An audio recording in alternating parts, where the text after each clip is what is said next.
Rita? Anak, ba't hindi ka pa natutulog? Tatapusin ko lang ito.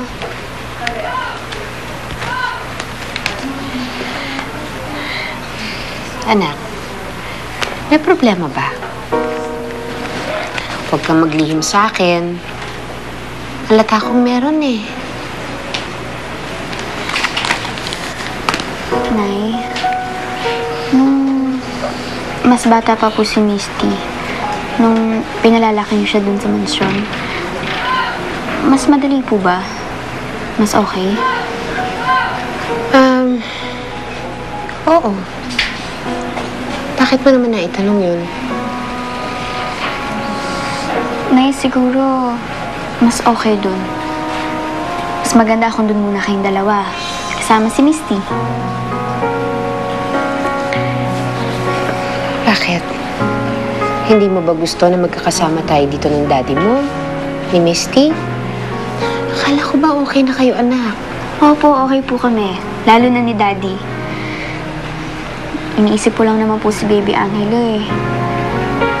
Kung ikukumpara niyo yung bahay ni Lola sa bahay natin ngayon, mas okay dun. Yan ba talaga ang dahilan?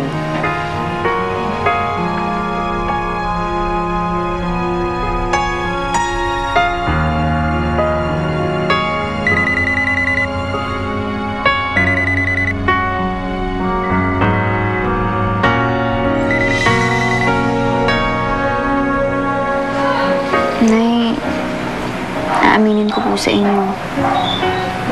Nainggit po ako kay Misty. Kasi, iisip ko yung mga bagay na hindi ko naranasan noon.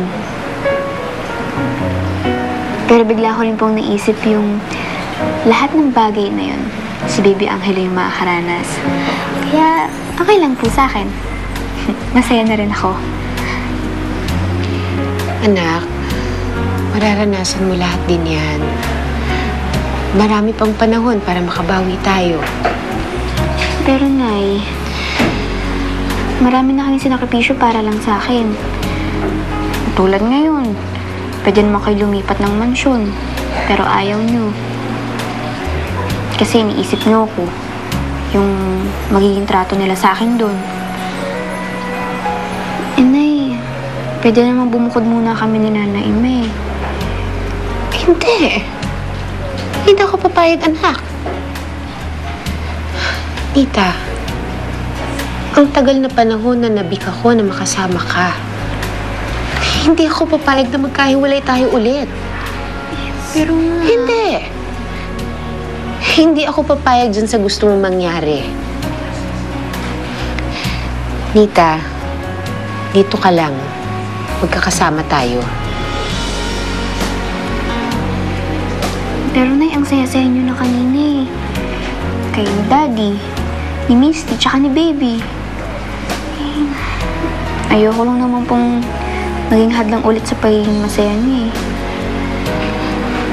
Anak, di minsan hindi ka naging hadlang. Sa amin, hindi. Sa katunayan nga eh, ikaw pa ang nagbuo ng pamilyang ito ulit.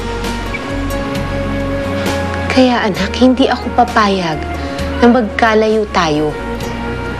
Kung nasaan ako, dun ka. Lagi tayong magkasama. Ha? Tara dito.